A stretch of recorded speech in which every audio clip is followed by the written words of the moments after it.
As a child who was growing up just as internet content was starting to explode, you never really knew who was responsible for making the things you would see, which is why I only recently connected all the dots and realized that one man has been subtly influencing and shaping me as a person for the last 15 years of my life.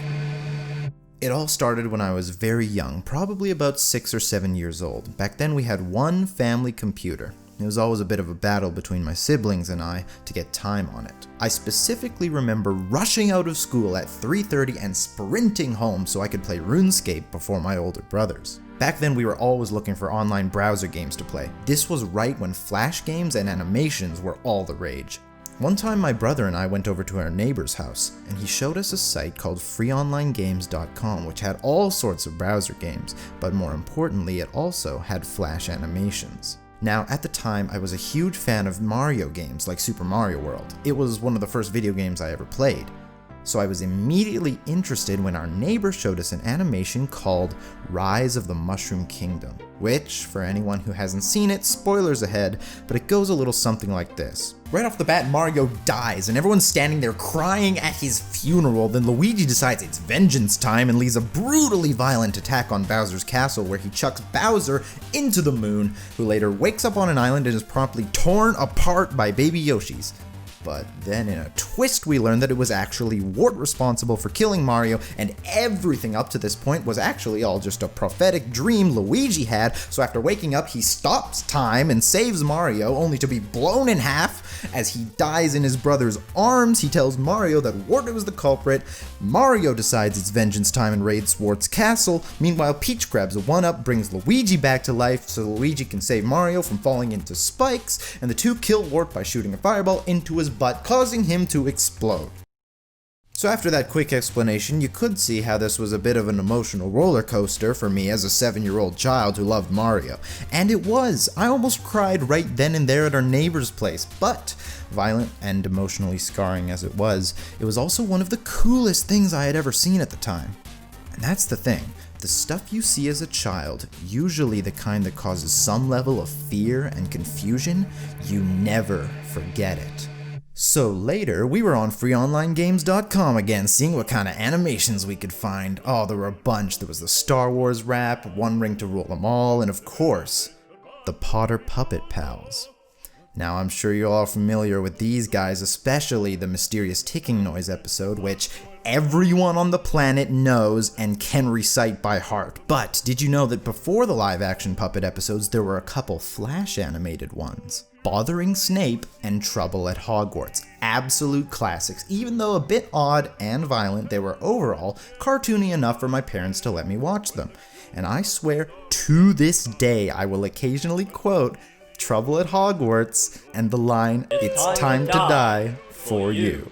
But you see, we were smart kids. We paid attention to the details, so on our 3rd or 4th watch of Trouble at Hogwarts, we realized that while Snape is getting hit by Avada Kedavra, it makes a star for a single frame. If you advance the animation frame by frame and click the star, you were treated to a scene where Hermione explodes Ron's head off. How pleasant this was to watch as a 7-year-old child. This, plus what I witnessed in Rise of the Mushroom Kingdom, it put a certain fear into my mind. A fear that at any moment the internet could take something seemingly innocent and wholesome and twist it. And believe me, the internet did this a lot. And like I said before, when it comes to being memorable, it's the slightly creepy, twisted, and shocking things that stick with you forever.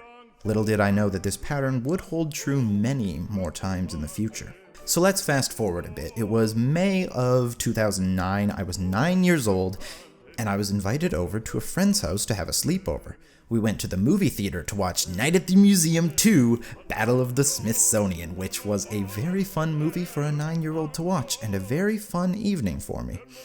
After we got up the next morning, my friend opened his parents' laptop and played some videos. He played an old Robot Chicken parody. This video was called Mario Vice City and was a Mario-based Grand Theft Auto parody featuring, among other things, Mario and Luigi being gunned down by the police. This was not content appropriate for a 9-year-old, but after we finished watching that video, my friend put on another. The ultimate showdown of Ultimate Destiny. A classic song and animation where every character you've ever heard of is killing each other, ending off with a needlessly dramatic scene of Mr. Rogers in a green sweater committing suicide by stabbing himself to death. Yeah, I wanted to go home after watching that, and I did, but not before having a trauma-induced half breakdown in front of my friend and his mom as I slowly tried to come to grips with what I just saw in those last 2 videos. You know, it really doesn't seem like much now, but to a sheltered 9-year-old, the bloody violence was enough to cause overwhelming discomfort. A couple years later, when I was about 11, my brother called me over to watch a video.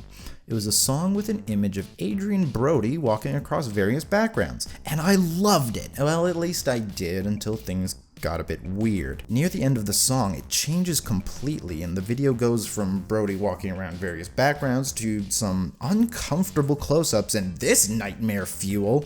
The video itself only creeped me out a little at the time, and I could sense that it was giving off a familiar energy, that same feeling like the happy video was about to get twisted, like I was about to witness something I didn't want to see. I absolutely loved the song though. I downloaded it and have been listening to it for the past 10 years, but even today when I get to the end of the song, I remember how I felt when I first watched the video. About a year later, I actually used Brody Quest in the credits of a video of mine called Dimensions. This was when I was just starting to get into using video effects in my videos, but the song has been with me ever since. In my early teenage years, our family started a family band. We would learn and memorize all sorts of songs and play all sorts of small events. We even got paid for a good chunk of those events, so it was actually my main source of income at the time. I used the money to buy the computer that I first used to make YouTube videos on. I mostly played the bass guitar using a synth keyboard. My father would listen to a song, transcribe the bass line, show it to me a couple times, and then I would memorize it. Playing a bass line on a keyboard is pretty simple, so the parts were easy to remember and play. To this day, I still have several bass lines etched deep into my mind. I played them so many times, I don't think I could forget them if I tried. One of the songs we played in the family band was Sweet Caroline, always a crowd favorite. It had a very simple bass line, so it was one of the first ones I learned. It always made me a bit nervous as a kid since there's a section of a song where all the other instruments cut out and the bass line has a little solo bit. It had a lot of repeating the same note, so I had to watch myself and make sure I didn't accidentally speed up as the song went on, which would sometimes happen. We'd sort of look at each other like, oh no. Now, Sweet Caroline is a song by Neil Diamond, and Neil Diamond is not the subject of this video, so I'm just gonna move on. So not long after watching Brody Quest, I came across a video called Haircut, which was a choose-your-own-adventure style song. The guy singing somehow sounded kind of familiar. I first chose the option to get my hair cut, where I quickly ended up with a pair of scissors in my head, went to the hospital to get them out, and ended up getting killed by Hugh Laurie stealing my brain. That was weird, and kind of uncomfortable. I went through a lot of the other options at the time because I thought the choose-your-own-adventure style was really cool and interesting. I liked the style so much that almost 6 years later I made my own choose-your-own-adventure video called Escape the School, a series I never would have made if it wasn't for that really weird musical series about getting a haircut. Many years later, I finished high school and attended a year of university. During this year, I took an elective class for electronic dance music production, which was probably my favorite part of university as a whole. My final project for that class was the first song of my first album, Land. And at the time I didn't have a name for it, so the project file was actually just called The Happy One. During the summer of that year, I was working on the rest of the songs in that album, looking for inspiration, so I listened to all sorts of music online. At some point I encountered a meme or something that used a portion of the song, not sure how to pronounce this, Wonderwall by Neil Cicierega. That guy looks kind of familiar. I really liked the chord progression in one portion of the track, so I took it into Ableton Live and saw if I could transcribe the progression. Turns out it goes something like this.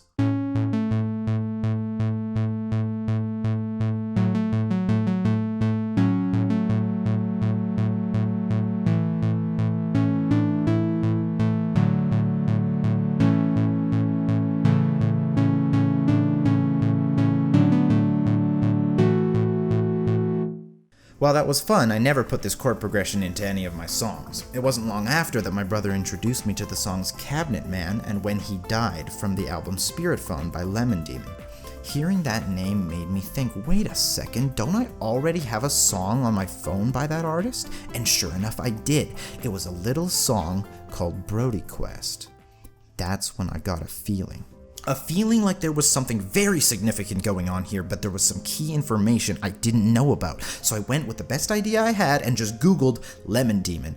Wikipedia hit me with a revelation I was not ready for. He was there, right in the description at the top of the page, Neil Cicierega. And then I saw it. Lemon Demon is best known for its song and video, Ultimate Showdown of Ultimate Destiny. It was him. It was Neil. He made Brody Quest, Wonderwall, and the Ultimate Showdown.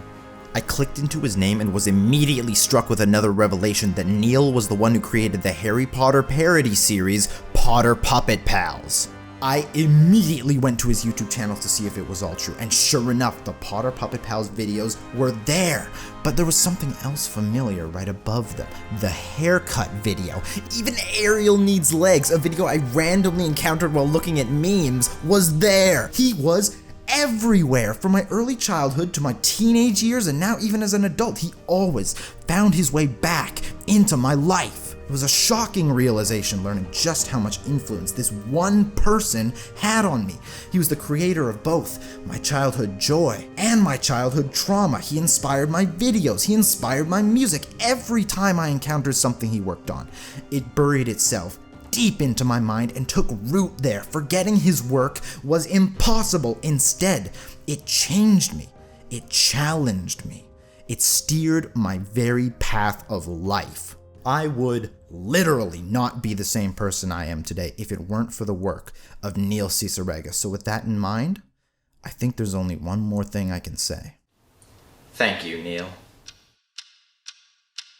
Snipe, snipe, Severus Snape, snipe, snipe, Severus Snape, Dumbledore, Snape, Severus Snape, Dumbledore, Severus Snape, Dumbledore, Snape, Severus Snape, Dumbledore, Snape, Severus Snape, Dumbledore, Snape, Severus Snape, Dumbledore, Snape, Severus Snape, Dumbledore, Snape, Severus Snape.